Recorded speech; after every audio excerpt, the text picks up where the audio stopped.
Spencer Christian. The Mark Thompson Show. How about this guy? He was the dude on Good Morning America. He wrote a book. He's won it all. He's lost it all. Came back to the Bay Area. He's a wine aficionado. He still is steeped in the atmospheric sciences, and he's with us whenever we put the bat beam up. And it is up today. Spencer Christian, everybody. Hey, great to be with you. I love that introduction. Steeped in the atmospheric sciences. It's true. It's true. You literally send me an email occasionally with like what's going on. And you go, hey man, just want you to know the timing of this has changed. May want to address this. And in this case, these storms that have lined up to move into California fall into that category. So it's really cool that you are steeped in it. Tell us what's happening, what we can expect, and what's going on. Well, Mark, I'm glad that we're talking about this today because this is the quiet time before the fierce storm comes in. So I want people to be prepared for what's coming our way. So for the remainder of this day, we had a little morning rain. It didn't amount to much. There were a few wet spots, maybe slowed down some morning traffic. But for the rest of this day and then first half of tomorrow, it's going to be relatively dry and calm. But tomorrow, late afternoon and early evening, a level 2 to 3 storm is going to be. Right now, we're calling it level 3. It's going to arrive with fury. I mean, it's going to bring strong, gusty winds all of a sudden, with gusts up to about 45, 50 miles an hour. Really heavy torrential downpours, and obviously great threat of flooding, mudsliding, debris flows, trees being blown down, power outages. And that episode, once it starts tomorrow evening, will last well into Friday morning, perhaps midday, early afternoon on Friday. So it's going to be a deluge. And so how much in that deluge, roughly, are there precipitation figures in kind of what range? Yeah, they're talking about the areas that generally don't get the high totals from storms like this, getting over 2 inches, and areas that tend to get, pretty good soakings like Kentfield and some of the North Bay locations, 4 inches. But listen to this, Santa Cruz Mountains and places like that, higher elevations, possibly up to 6 inches, a half foot of rain. Yeah, over a 2-day period. And this is interesting, Spencer Christian. The reason that these higher elevations get more, would you like to explain it, or would you like me to? I would like you to explain it. I don't want to steal your thunder. Well, I'll let you correct me if I misspeak. Okay. The general reason, it's not a long explanation, is because of the cooling of the air mass. So as the air comes in, it rises, it hits the mountains or foothill communities in the Santa Cruz Mountains in this case, and it's pushed up, right, to get over that landmass. And as it's pushed up, it cools. It's called orographic lifting, which I think, and Albert, you can check this and Google it maybe. Aura it's derived from, is it Greek or is that Latin? Aura is air and graphic is land. So you put the two together. I think that's right. Orographic is what it's called, certainly. Orographic lifting is the lifting of the air mass over a land area, and it cools, and you get more rain out of it or precipitation because cold air can't hold as much moisture as warm air. Exactly. All right. That's precisely right. Yeah. Spencer, I'm thinking of putting the pads on, putting the helmet back on, and getting back into the weather game. What do you think? You should. You should know. Listen.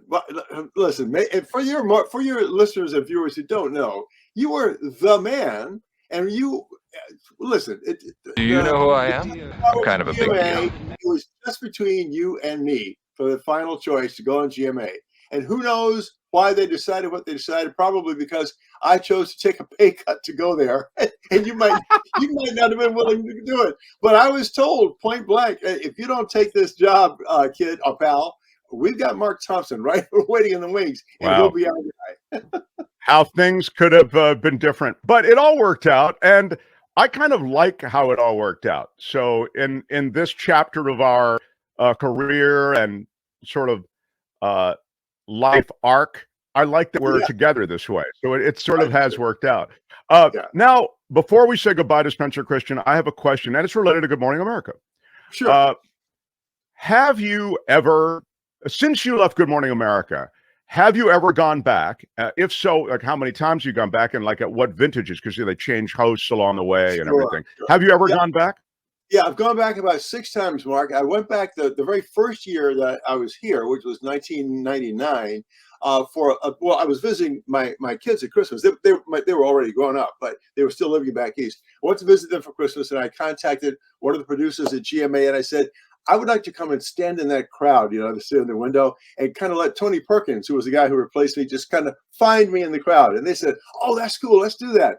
And we did that. And Tony and I had a really entertaining segment. But apparently the higher up people didn't love the idea that I was coming back so soon and taking away the luster from the new guy. So the next time I was invited back was for the 30th anniversary program, which is 2005. Then the 40th anniversary program, which was 2015.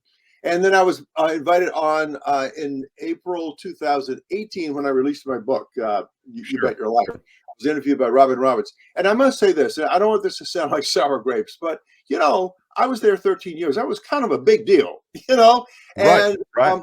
And yet I have sent several proposals for ideas that I thought were interesting, so I could go back and do a segment or something. And it's like, there's no interest.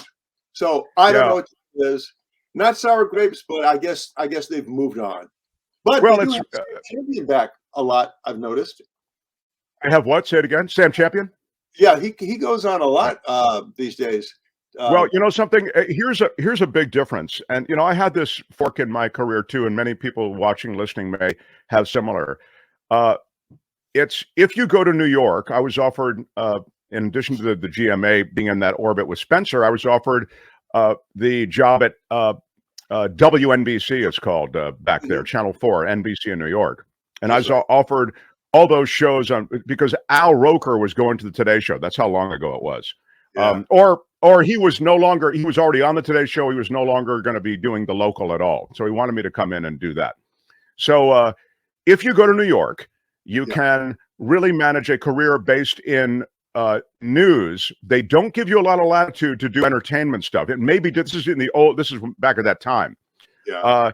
If I stayed in California and went to Los Angeles, I felt I had more opportunities in those areas of entertainment. So in your case with Sam Champion, for example, he's more in touch with the suits at Good Morning America, the decision makers, than you are, a little more isolated on the West Coast. That would be my, You're absolutely I think it's right. probably, it's less personal and more just a FaceTime, I would say, No, I think that's true. I think, and that's why I'm trying to make it clear that it wasn't sour grapes on my part, but I just thought, and it has been a long time since I left. Let's not forget it's 1999, so that's 24 years ago.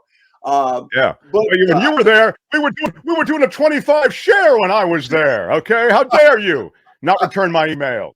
Yeah. But anyhow, that's the story. I mean, I still. Well, you say you have been back, though, is the answer. You have been back. Yeah, I've been back about 5 or 6 times. Yeah, and I was. What happened to Tony Perkins? I don't even recognize the name really very much. He went back to Washington, D.C., which is where he worked before he went to GMA, and he did some radio at, I think, the local Fox channel, and in the morning on the morning show. It's part of the morning circus, right? I see. And he also still does a lot of radio. He's got a radio team, and how long did he last at Good Morning America, Spencer Christian? Let's see, about 4 years, I believe it was.